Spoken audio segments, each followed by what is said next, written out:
Appreciate it, Kent. Happy New Year to everyone. Appreciate you being here today.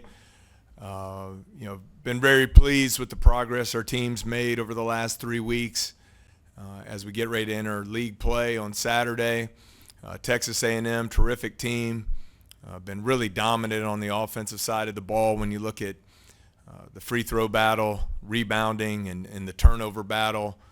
Making them one of the most efficient teams in all of college basketball. So a great challenge for us, and excited to get league play started on Saturday night.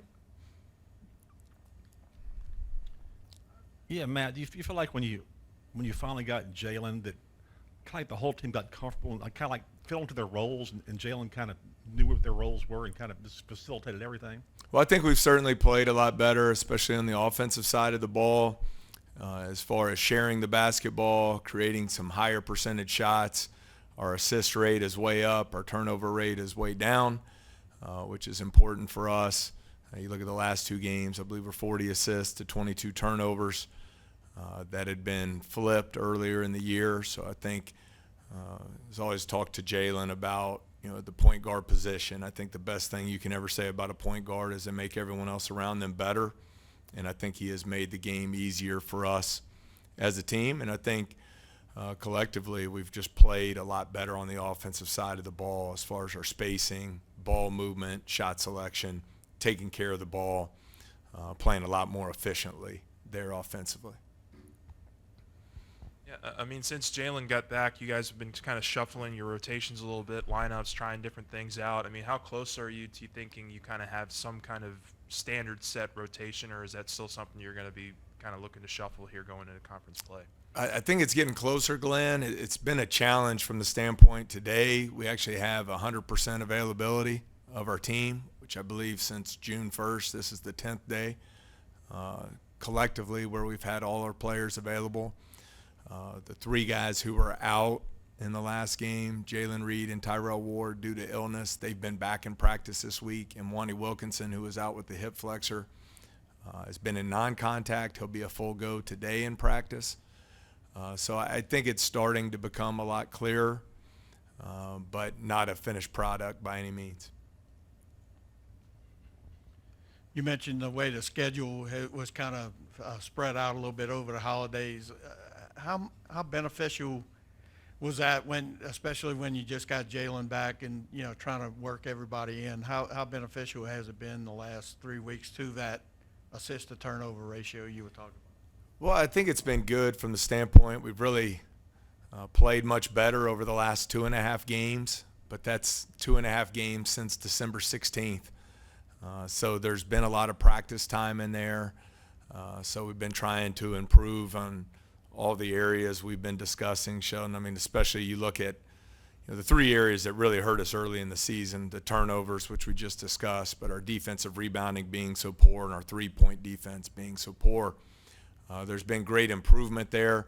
Now, obviously, I know the level of competition raises to the top of the country on Saturday night. So I'm excited to see where we stand in those areas.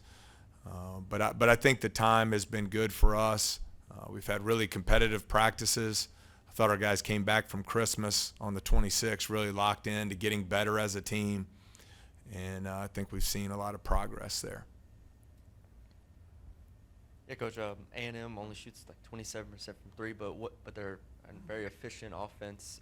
What makes them hard to guard and what makes them tough on that end? Well, when you rebound half of those misses on the offensive end, it makes up for the 27% number.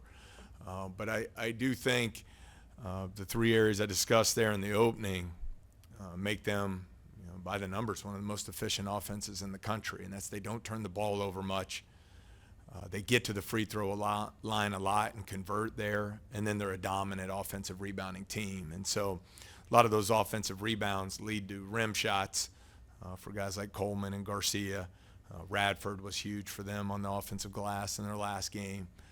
So they present a lot of challenge. You look at the last 2 games, they have 51 offensive rebounds, which is really an amazing stat.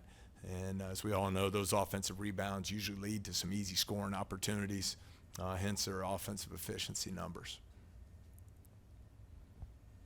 Hey, Coach, is there a word that comes to mind when you think of what Jaylen has brought to this team since he's come back?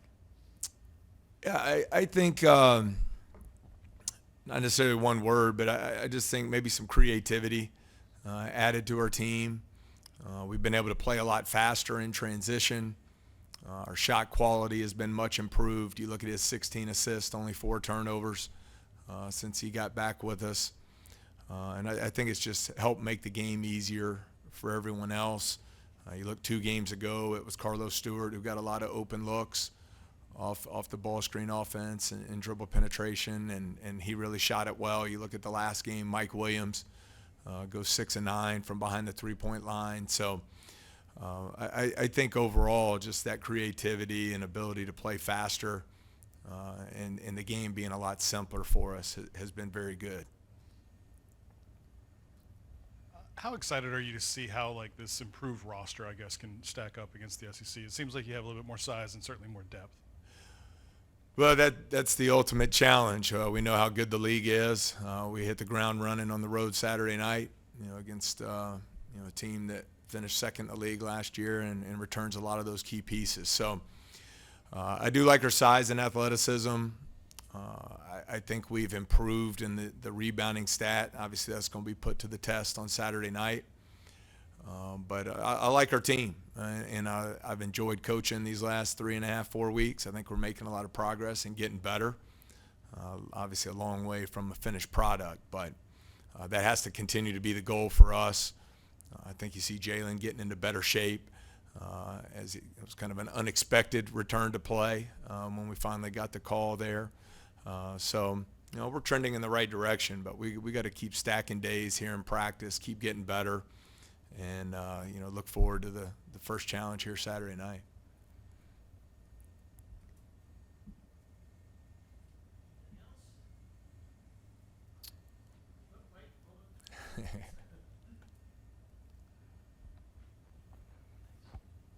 Coach, what would you say the identity of the team is, or, night in, night out, the team will bring X to the table? Well, it's still a work in progress for sure, but I think by the numbers you look, I think we're 5th in the country in steals now. I think Jordan Wright's really spearheaded that over the last couple games. I believe he has 9 steals in our last 2 outings. And then we've been more efficient offensively. We've been a double-digit steal team all season, but our turnovers just really bogged us down on the offensive side of the ball. So that'll be put to the test, Saturday.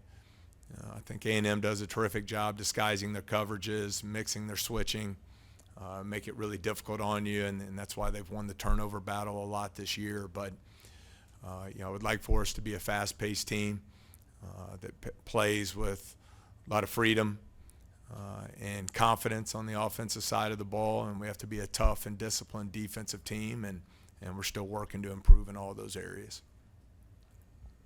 We've spurned a question, field day now. We were talking to Kim yesterday, and she's in a similar boat in that she's getting some pieces back, and you've gotten some additions, I guess. So is it okay to not really have a great handle on what your team is right now because there's still so many games left in front of your season? Well, I'd prefer to already know, but obviously I'm really excited about the addition of Jalen Cook and what he brings to our team. But I think the key is just consistent improvement. It's a boring answer, but you look at like a guy like Mike Williams, who was SEC Freshman of the Week last week. He's consistent. He's consistent every day in how he works. He's consistent in his mindset and his commitment to the team, and therefore he continues to get better and better every day. And we need that attitude and mindset to really be contagious throughout the program, as we enter these next 10 weeks. I guess just the idea that the evolution is it's an ongoing thing, or you're never a finished product. But do you stress that to the guys too? Like, we're going to try some things here. Just because it's SEC play doesn't mean anything's cemented. Oh no, it's exciting. I mean, I think the goal is just to keep getting better every day, and the only way you do that is by coming to practice and competing at a high level. Your film study, your commitment in the weight room. We're still trying to build a team. I think you've seen improvement in our chemistry as a team, but we're still a collection of a lot of pieces from a lot of different avenues of the basketball world, and we have to build that into a team that functions as one, and there's certainly been improvement there, but that's going to be a daily process, and the only way to do it is to stay committed to getting better every day and being consistent in your habits, and really just being committed to that process that it takes to get better as a team, to put yourself in a position to win these games against the best teams in the country.